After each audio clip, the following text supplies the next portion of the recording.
কতগুলো পটল নিয়ে নিয়েছি, আগে থেকে ভালো করে ধুয়ে জল ঝরিয়ে নিয়ে নিলাম।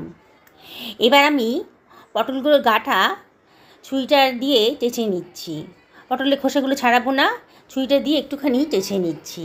আর মাথার পোর্শনটা, নিজের পোর্শনটা একটু কেটে নিলাম। তারপরে পটলগুলোকে দুভাগ করে দিচ্ছি।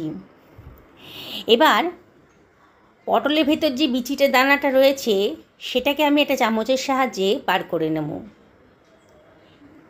এই ধরনের রেসিপিটা একেবারেই নতুন ধরনের, খেতে কিন্তু সত্যি অসাধারণ। বিকেলে স্ন্যাক্সে কিংবা ডালের সাথেও আপনারা এটা খেতে পারেন, দারুণ সুস্বাদু। এইভাবে সমস্ত পটলের দানাগুলোকে আমি চামচের সাহায্যে বার করে নিচ্ছি। কিছু পাকা পটলও আছে, তাতে কোনো অসুবিধা নেই। বীজগুলোকে, দানাগুলোকে আলাদা করে নিলাম। এভাবে সমস্ত পটলগুলোকে আমি ছাড়িয়ে নিচ্ছি। এইবারে দানার যে পোর্শনটা ছিল সেটাকে আমি একটু কুচি কুচি করে কেটে নিচ্ছি। এটা খুবই সুস্বাদু হবে আর তাড়াতাড়ি ঝটপট রান্নাটাও হয়ে যাবে।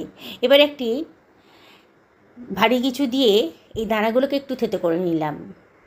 এই দানাগুলো মুখে লাগলে পরে খেতে ভালো লাগবে না, থেতো করে নিয়েছি। এইবারে একটা পেঁয়াজকে কুচি করে একটা প্লেটের ভেতর নিয়ে নিলাম পটলের দানাগুলোকে থেতো করে নিয়েছি আগে থেকেই। এবার নিয়ে নিলাম 1 টেবিল চামচ মতো আদা রসুনের পেস্ট, 1/2 টেবিল চামচ মতো হলুদের গুঁড়ো, 1/2 টেবিল চামচ মতো ধনের গুঁড়ো, 1/2 টেবিল চামচ মতো জিরের গুঁড়ো আর 1 টেবিল চামচ মতো লঙ্কার গুঁড়ো।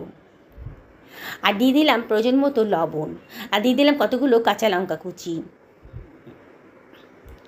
আর দিয়ে দিলাম 1খানা ডিম। আপনারা যদি ডিম পছন্দ না করেন না দিলেও হবে। 1 চামচ কর্নফ্লাওয়ারও দিয়ে দিলাম। দিয়ে সব কিছু ভালো করে মাখিয়ে নিচ্ছি। যা বলছিলাম, ডিমটা না দিলেও হবে, তবে এই ডিমটা দিলে পরে কিন্তু একটু অন্য ধরনের টেস্ট আসে। সব কিছু ভালো করে মাখিয়ে নিলাম। নিয়ে এবার পটলের ভেতরে আমি একে পুর হিসেবে ভরে দিচ্ছি। দেখুন ভিডিওতে যেমন দেখাচ্ছি, খুবই তাড়াতাড়ি হয়ে যাবে আর খেতে কিন্তু সত্যি অসাধারণ। একবার রিকোয়েস্ট করবো আপনাদেরকে এইভাবে বানাতে। সবগুলো পটলের পুর আমি ভরে নিয়েছি। 2 টেবিল চামচ ময়দার মধ্যে দিয়ে দিলাম সামান্য একটু লবণ আর সামান্য একটু লঙ্কার গুঁড়ো, আর একটু জল দিয়ে একটা ব্যাটার মতো বানিয়ে নিচ্ছি। আর একটু জলের প্রয়োজন আছে, আর একটু জল দিয়ে, খুব বেশি পাতলাও না খুব বেশি ঘনও হবে না, এমন একটা ব্যাটার আমি বানিয়ে নিলাম। এইবার ফ্রাই প্যানে দিয়ে দিলাম 3 টেবিল চামচ মতো সাদা তেল। আপনারা যে কোনো তেলে এটা করতে পারেন। এইবারে আমি পুর ভরা পটলটাকে ব্যাটারের মধ্যে চুবিয়ে, ময়দার যে ব্যাটারটা বানিয়েছিলাম তার মধ্যে চুবিয়ে পুরের অংশটাকে নিচের দিকে দিয়ে ভাজতে দিয়ে দিলাম। পুরের অংশটাকে নিচের দিকে দিয়ে সবগুলোকে এইভাবে ভাজতে দিয়ে দিয়েছি। একটু মিডিয়াম টু লো ফ্লেমে ভাজা হয়ে গেছে। আবার এটাকে একটু ওলটপালট করে দিচ্ছি।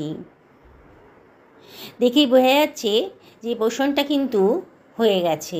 এবার উল্টে পাল্টে ভালো করে এগুলোকে আমি ভেজে নেব। এটা বিকেলে চায়ে স্ন্যাক্সের সাথে কিংবা গরম গরম ডাল ভাতের সাথেও কিন্তু দারুণ সুস্বাদু।